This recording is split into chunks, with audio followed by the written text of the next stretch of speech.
오늘 본문은 우리가 많이 접해 보았던 우물가의 사마리아 여인 이야기입니다. 예수님은 예루살렘을 떠나서 갈릴리 북쪽으로 가는 여정에 있으셨었고요. 그리고 사마리아를 통과하시던 중이었습니다. 동네에 이르자 제자들은 음식을 구하러 나갔고요. 예수님은 몹시 피곤하고 목이 마르셨던 것 같습니다. 그래서 정오 시간 한낮에 물을 드시기 위해서 우물로 향하십니다.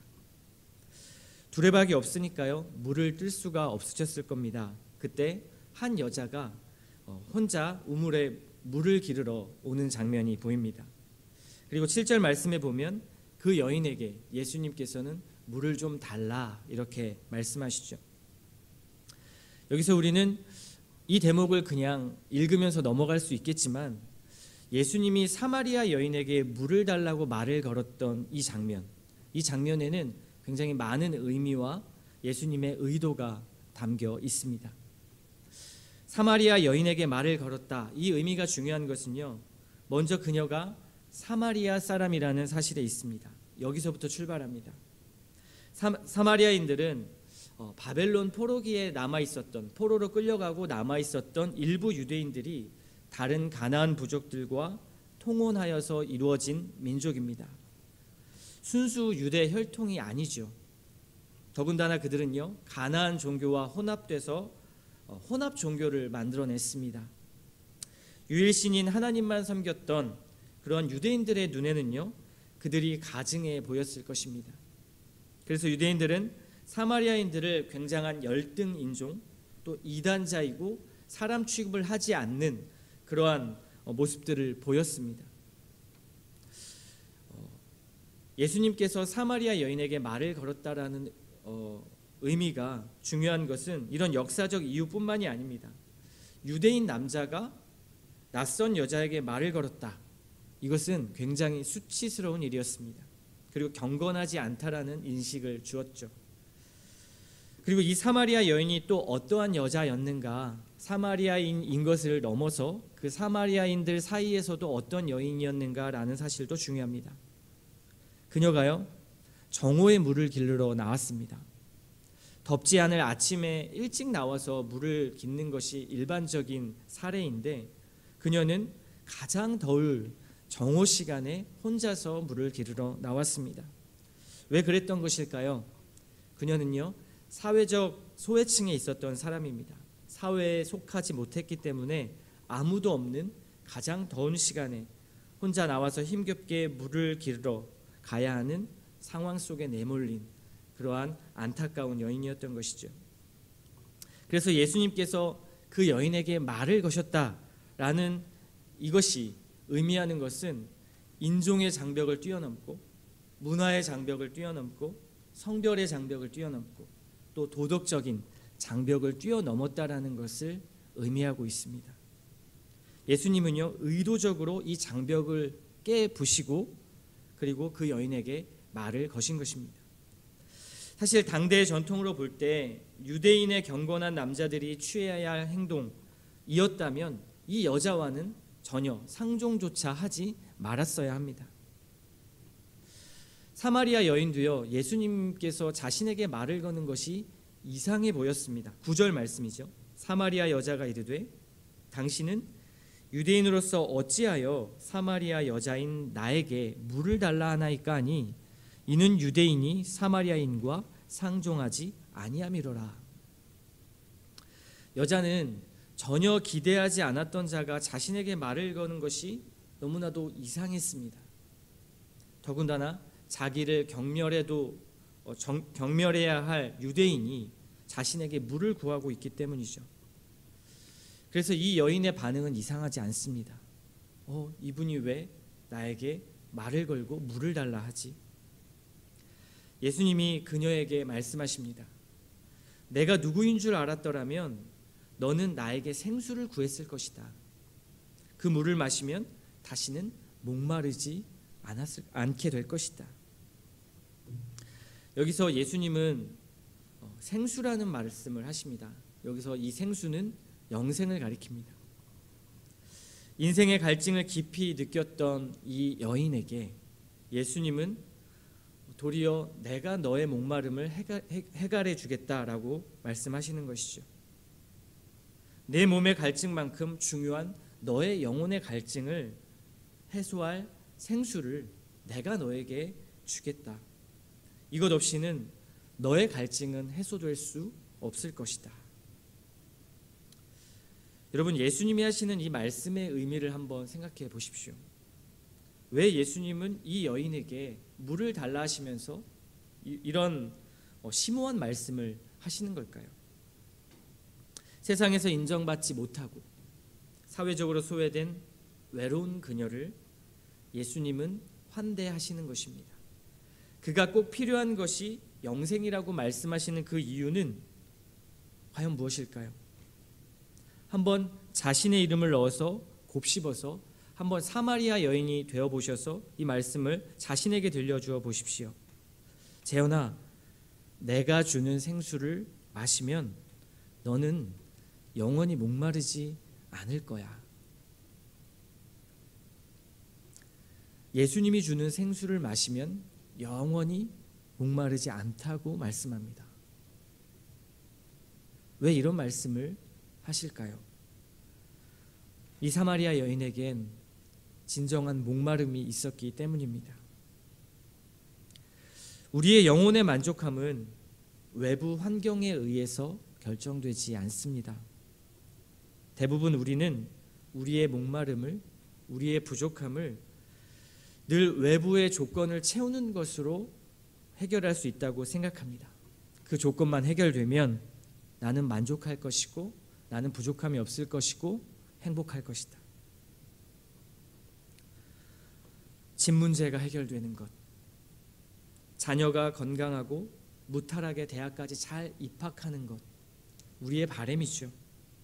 직장에서 승승장구하는 것, 내가 생각하고 계획한 대로 틀어지지 않고 하나하나 잘 이루어져 가는 것, 우리가 원하는 바람입니다. 이제 나이가 들어가며 노후 준비를 해야 하고 노후에 충분히 안전하게 먹고 살 수 있는 통장을 확보하는 것, 이러한 모든 우리의 바람들, 이 바람들을 이루기 위해서, 이 조건들을 채워가기 위해서 우리는 하루하루를 살아가는 것만 같습니다.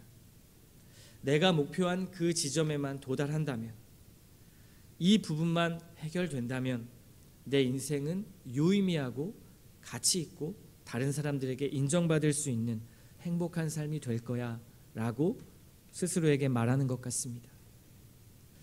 하지만 예수님 앞에서는 이 모든 것이 외부 조건일 뿐입니다.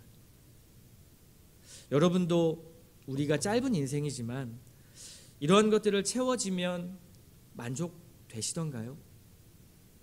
이것을 채워야 하고 또 지켜내야 하고 준비해야만 생존한다고 생각하는 우리의 삶, 이것이 잘 사는 것이라고 세상은 말하고 있는데, 과연 그 세상이 말하는 그러한 것들이 우리에게 정말 자유함을 주었습니까?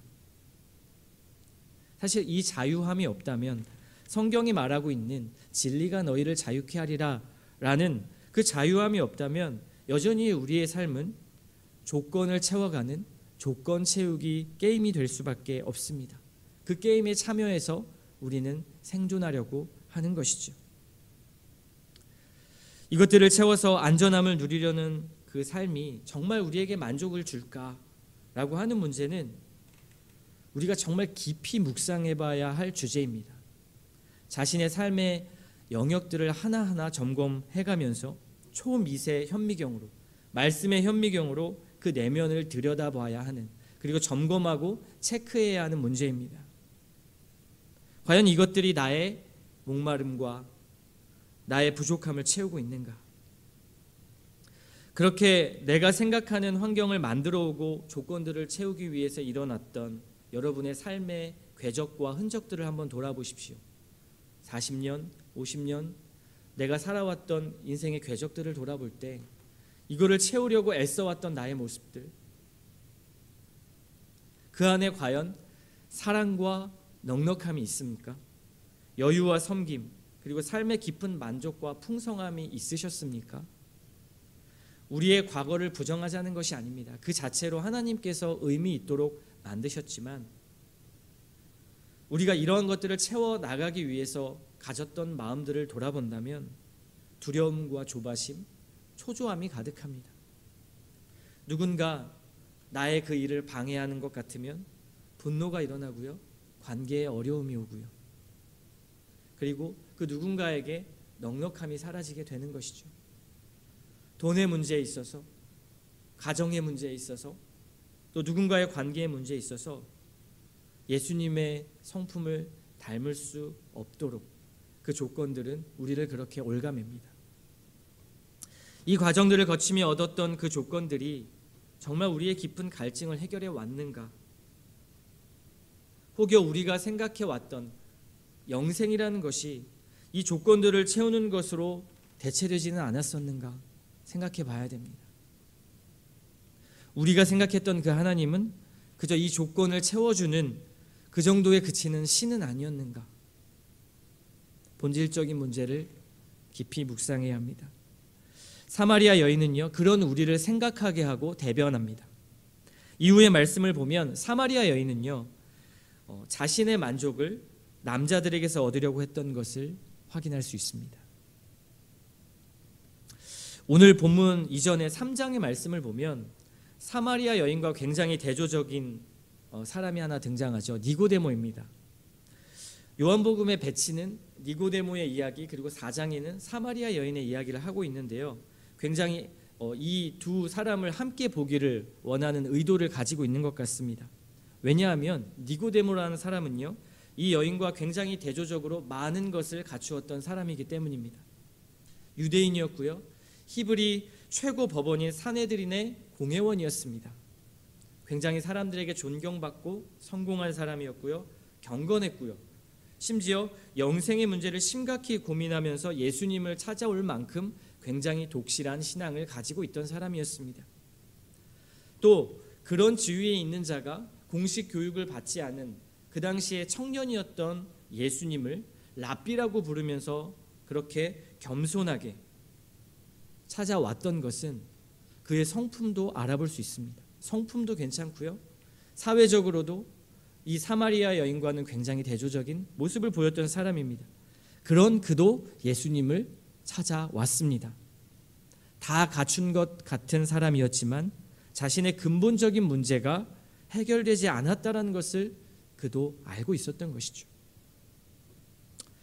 사랑하는 성도 여러분, 만일 끊임없는 외부의 것들을 채우고 또다시 갈증과 목마름을 느끼는 것을 반복해 보셨다면, 그리고 그것이 우리를 채울 수 없는 것이라는 것을 마음 한구석에 알고 계시다면, 우리는 한 걸음 더 근원적인 질문을 던지고 묵상을 해야 합니다. 우리는 사실 그 어느 것으로도 채울 수 없는 죄인이라는 사실, 예수님이 이 땅에 왜 오셨을까? 예수님이 왜 그 사마리아 여인을 찾아가셨고 왜 그녀에게 영생을 주겠다라고 말씀을 하셨을까? 그것은 우리가 죄인이기 때문입니다. 죄인은요, 죄의 문제가 해결되어야 그때야 비로소 만족과 풍성함을 누릴 수 있습니다. 죄가 우리의 모든 것을 깨뜨렸기 때문입니다. 그래서 우리는 이 죄를 해결하신 그리스도의 은혜가 필요한 것이죠. 이것은 단순히 죄의 문제를 해결하는 것 그 이상의 것을 의미합니다. 우리가 죄 사함을 받았다, 예수 그리스도의 십자가다, 이것이 그냥 교리가 되는 순간 예수님이 그녀를 찾아가시고 따뜻하게 말씀을 하시고 그 모든 장벽을 깨시며 했던 그 문화적 배경은 사라지고, 다시 말하면 우리의 삶의 여정에서 그 십자가 죄의 사건이 우리에게 어떤 의미를 주는가는 사라지게 되는 것이고, 단순히 교리적으로 우리는 천국 갈 거야 라는 그 삶에 머무르게 되는 것이죠. 그런데 이 문제의 죄를 해결한다라는 의미는 아버지와 자녀의 회복입니다. 신랑과 신부의 관계 회복입니다. 그분과의 인격적이며 사랑하는 그 관계가 회복되는 것이고요, 그 사랑으로 말미암은 풍성함과 만족함이 우리에게 주는, 우리가 원하는 물질과 어떤 우리의 인생의 계획대로 잘 되는 것과 다른 사람들에게 인정받는 것과 그 모든 것을 뛰어넘는 만족함을 주신다는 것이죠. 진리가 우리를 자유하게 함은 무언가를 채워야만 만족하는 세상의 원리를 뒤집는 것입니다. 오히려 진리는 우리가 생각했던 그 모든 것들을 비워내게 만듭니다. 그것을 성경은 자유라고 표현합니다. 오늘 말씀을 통해 사마리아 여인이 있었던 그 자리에 우리의 이름을 한번 넣어보기를 원합니다. 나 자신을 넣어보기를 원합니다. 이 아침에 기도할 때 예수님을 만나는 그 사마리아의 여인이 한번 되어보십시오. 여러분에게 어떤 문제가 있으셨습니까? 어떤 결핍이 있으셨습니까? 어떤 목마름이 지금 여러분을 옥죄고 있습니까? 예수님이 우리를 찾아오셨습니다.